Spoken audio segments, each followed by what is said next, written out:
Okay, welcome everyone to Equality Leadership with Mr. Joshua. And we're meant to have the second last 2 weeks. We're also sorry about the inconveniences. So we're having here live today, and we'll be speaking on the subject of hope. And Mr. Joshua, you're welcome, sir. Thank you. Okay, so the floor is yours. Say again.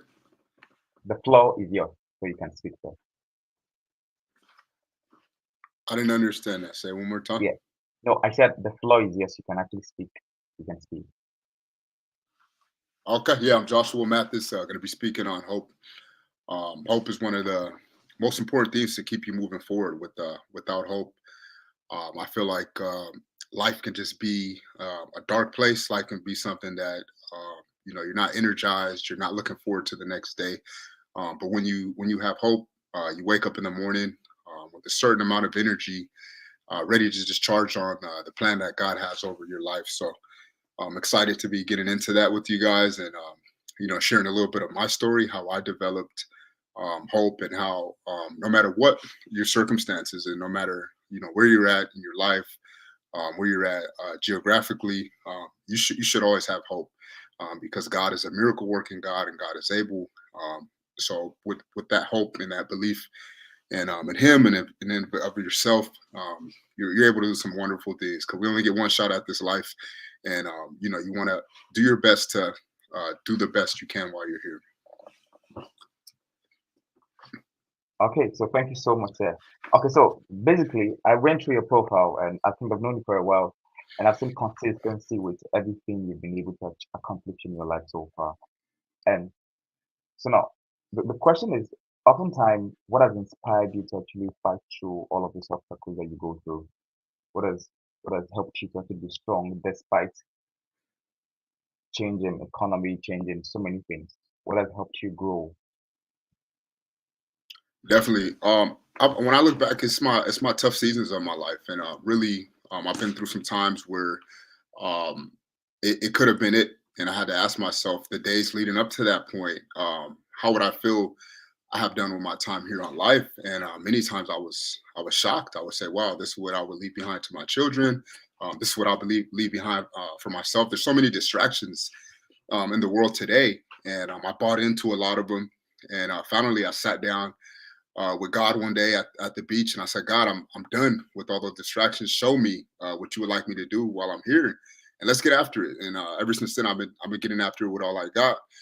Been able to look my kids in the face and know I'm being the best father I can for them. Same thing with my wife, knowing I'm being the best husband I can, and that drives me, knowing that I'm doing my best, the best I can for them, for God, for my community, for essentially the world. So that really drives me, and knowing that every single day, I'm doing what I can to be a better man for my brothers, my sisters here on earth, for my immediate family, and for everyone that God's puts me in contact with. Oh, thank you so much. Okay, so we have people that have lost hope, and that is because over time they, we have an idea of the fact that God is a good God, and when we expect Him to do something at a point where we feel like this is when it's meant to show up, and it doesn't show up at the time we feel like it's meant to show up. But how do people cope with? How have you been able to cope with phases in your life like that, and how can people cope with phases in their life where they expect God to come through for them at this point, and it doesn't come through, and then they lose hope and they lose faith in the idea that there is even God. How do people really learn to, curtail these phases? Absolutely. I agree. Life can get tough. I still go through those moments where I'm like, God, where are you? Um, this is difficult. I'm in a tough place. But what I started to understand, it's sort of like going to the gym. You have to build that momentum. When you get in that place where you're losing hope, to start small, start building on the small things, start doing the little things correctly, start being grateful for the little things you have, and that's just gonna redirect your focus, redirect your energy, and slowly you're gonna start having a different perspective and seeing things differently. Because many times when you get into those seasons, it's all in your mind.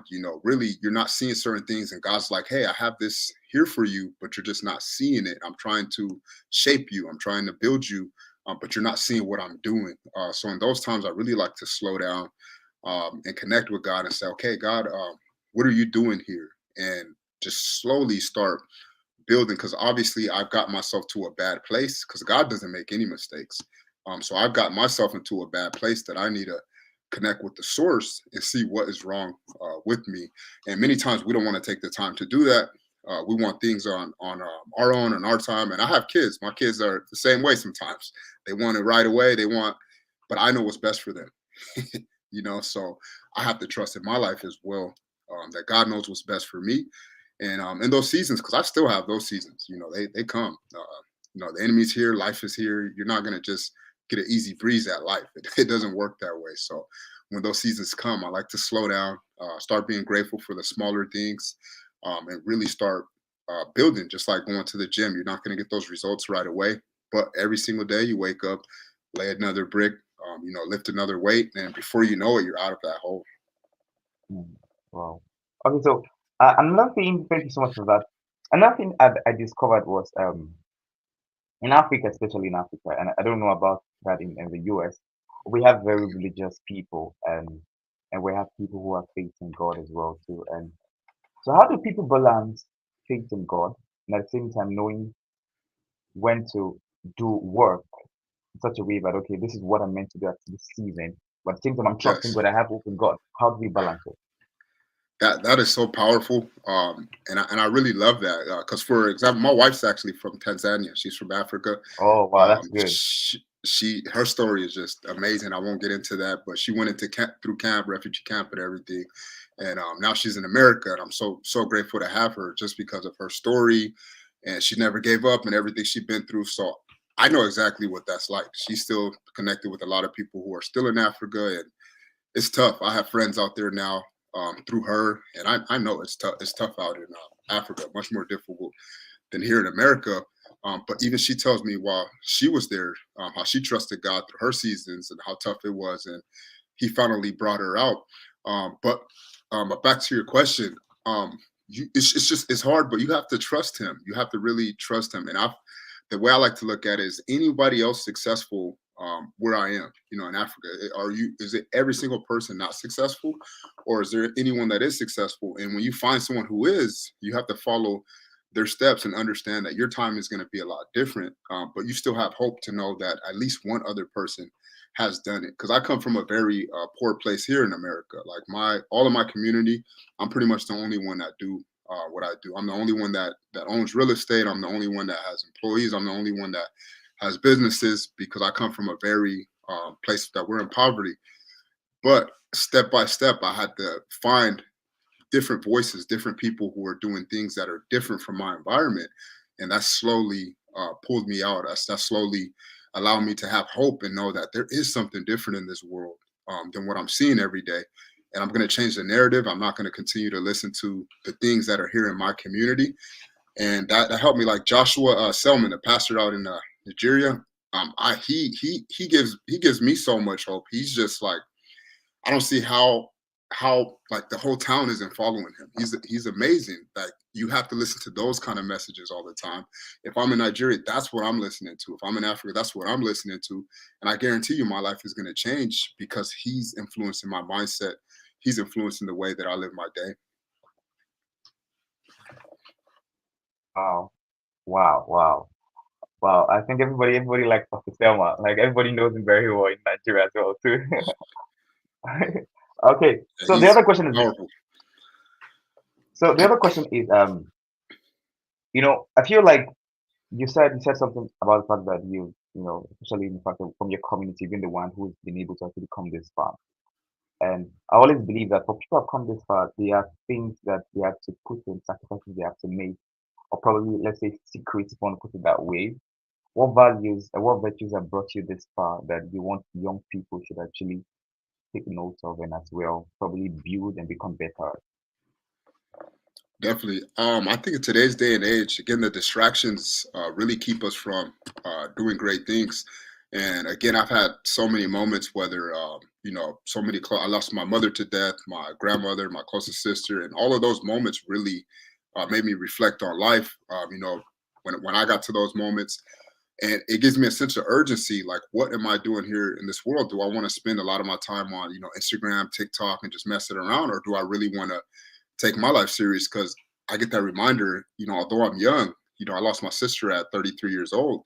So I don't know when my time is coming, and I think sometimes we don't want to really think about those things, but it takes at least 10 years to really become a master at something. So if I'm not starting today, when is that day going to come? So I really have now a sense of urgency, and I want young people to know, don't buy into all these distractions. They're always going to be there. The economy, or whether it's all the things going on. I don't know how it is out in Africa, but especially here in America, there's so many distractions.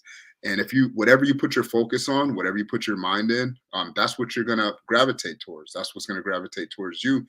So I don't pay any of that much attention. I know what's going on, but put your focus on what God has you here for, and that's what you're going to grow in. Wow, wow. Thank you so much for that. So, what can you tell us about discipline in such a time as this? So oftentimes in the church, they get to tell you things, but now one of the reasons why we're having this section is to actually face the reality. And in facing reality, we also want to be mindful of the fact that there are also things that we also have to consider. So, what can you say about discipline in such a time as this, and how young people can stick and be focused on something that they want to really build or establish themselves on? Definitely. So my son, through my wife, so my stepson, he's the example of what I would like to see youth like, and that's just wanting to go deeper in your word, wanting to go deeper in your purpose, um, you know, and that's you start to have that renewing, you start to have that transformation when you're really wanting to go deeper in certain things. Like, I'm a high school football coach, I volunteer with that, and when those guys are really focused on that, they get better, they get deeper in that. So really, you have to have the desire, and I can't force you to have the desire. Just like I tell my son, or tell the football players, like, something has to fire up inside of you to really want that. I can't force that upon you. I can show you the way. I can encourage you, but at the end of the day, you have to know it's going to be you facing God alone, and you have to be able to be accountable. Especially as young men, especially as young men, you have to be accountable for what you have done. And until you have that fire inside of you to want to do more, to want to find out what God has you here for, through prayer. And prayer is a powerful tool, brother. I know you have prayed before and seen things come to life. It's amazing how it works. So until you stop playing around with the distractions and focus on that, I can't do much for you, and you have to really want that for yourself. So much. Thank you so much, sir.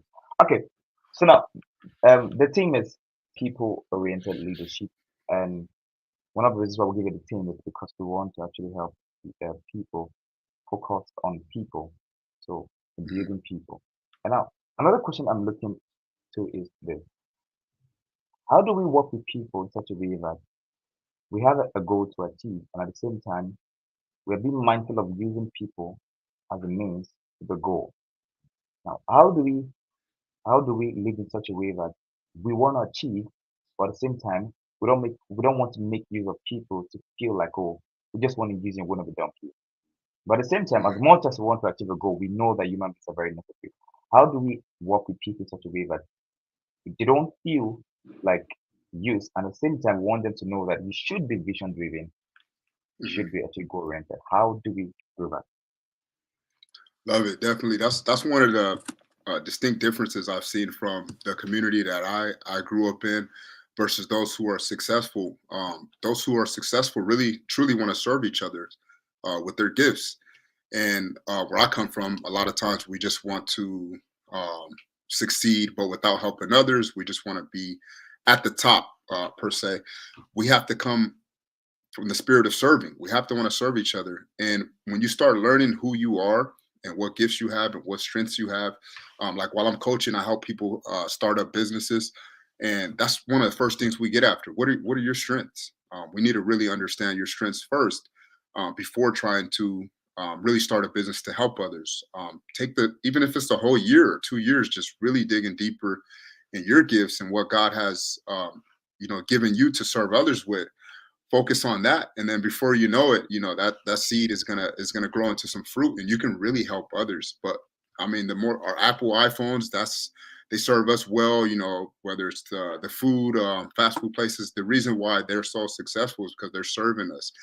So when we learn to come from a mindset and a heart of serving others, that's where we really grow, and that's where we're able to do great things.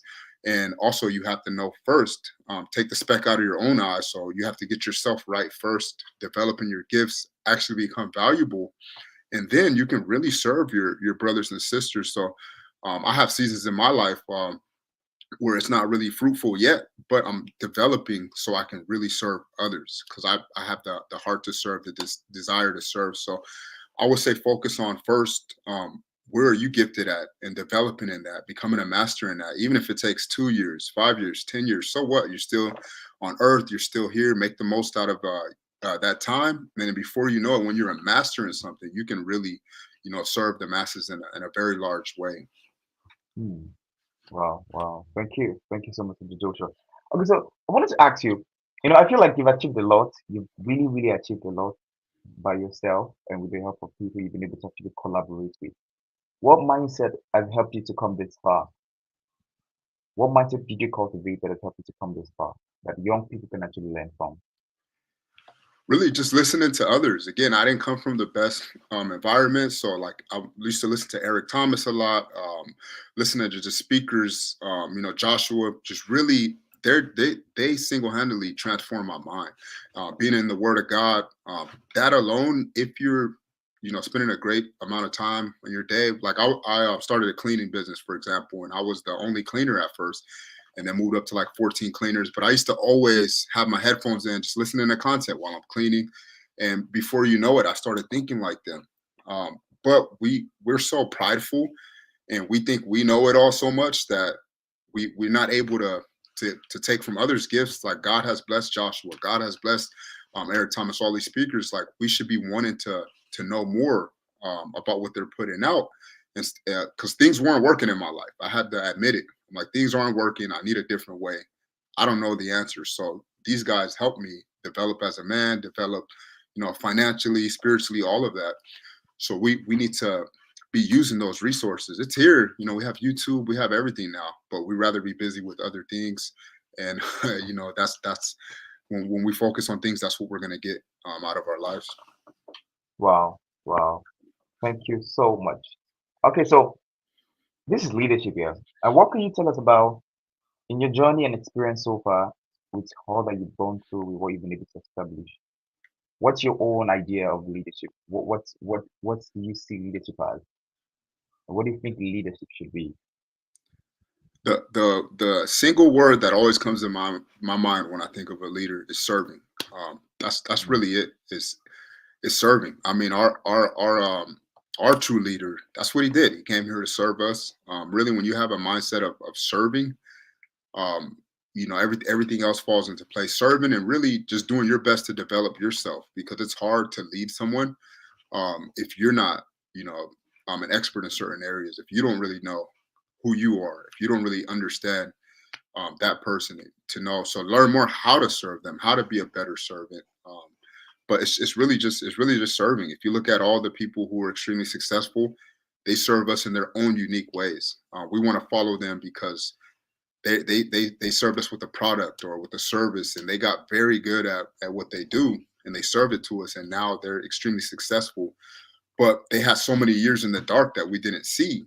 And many of mm, us don't want to take that journey in the dark. That's the problem. We want things instantly.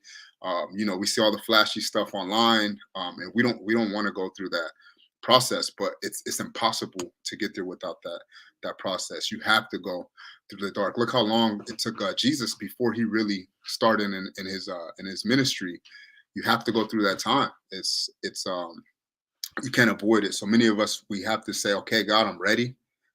Take me mm, through my process, put me through the fire, and I'm ready to go through it. And before you know it, it may be 5 years, it may be 10 years. Again, I have seeds that I just planted recently that I know I'm not going to reap any fruit, probably 10 to 15 years from now, but I'm okay with that because I trust God with my life. I trust that, I'd rather that happen 10 years from now, that I get those fruits, rather than 10 years happen and, I'm just the same old me. You see, so we have to be willing to go through those seasons to become that diamond, really go through that fire.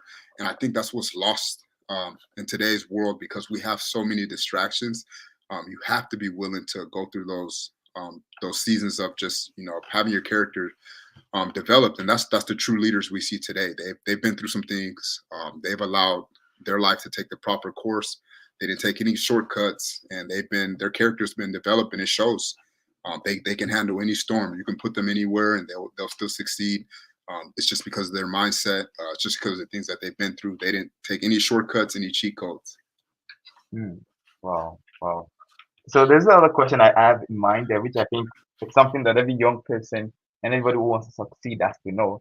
And so I want to know your view. How have you been able to actually deal with resentment towards people or offenses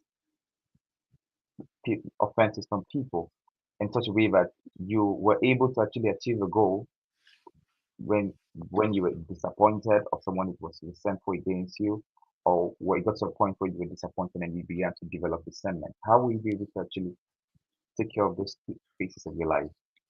Can you repeat that? I didn't understand Yeah. that question. So I said, how were you able to actually manage resentment, or how were you able to manage disappointment from people in such a way that you didn't develop hatred, you didn't develop anger towards them, but you were still able to achieve goals in your life? Um, Man, yeah, that's a tough question. But ultimately, I know it's kind of cliche. But one, it comes with just experience of going through those things over and over again. Like, I run to the fight. I never, if I feel like God wants me to go through something, or wants me to be in a certain situation, I go through it. And even if it's something that I may, like, for example, volunteering as a football coach, I lose time to make more money. But I prayed over it, and I knew God wanted me there. And I've learned so much through my time being there. But you have to run through those situations, and you become wiser.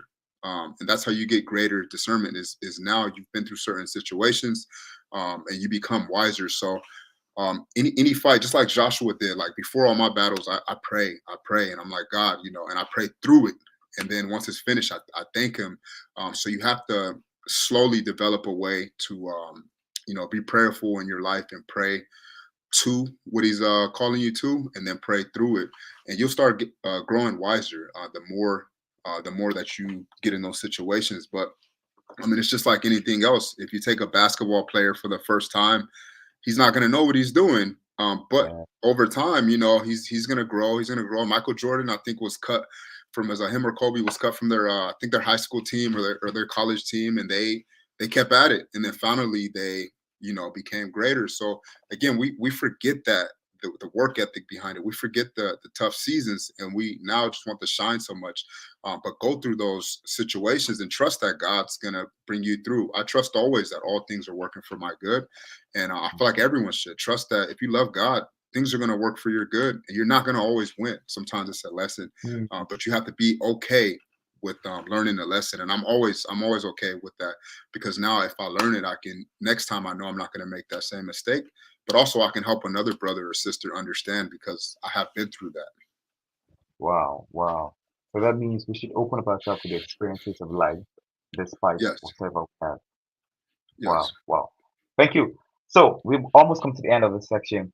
And so, in summary, in few words, what would you tell someone who's lost hope and the fact that they are angry, they're offended, and they all have right to be offended. They all have right to feel like, oh no, this is bad and it's gone very worse.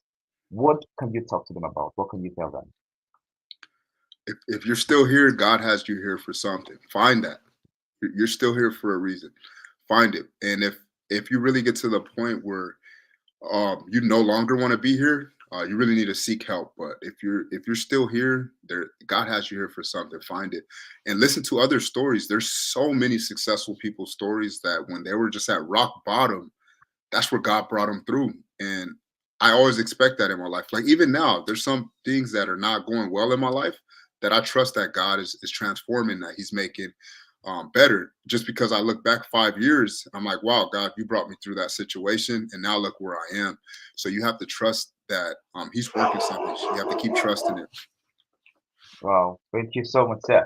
Okay, so our last question is this: what advice would you give to young people, especially those young people who are going through a lot, who have lost focus, and at the same time, what would you young people to know something that you didn't know before now, and something that you know you want them to really grow at and become better at?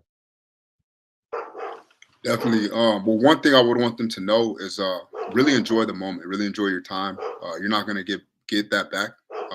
Just like last night, my guys, I coach a football team. We lost our first round of playoffs, so the season's over. So I tell the guys, like the seniors there, you're not gonna get this time back. That's it. So hopefully you enjoy that moment. You'll never again be in high school again.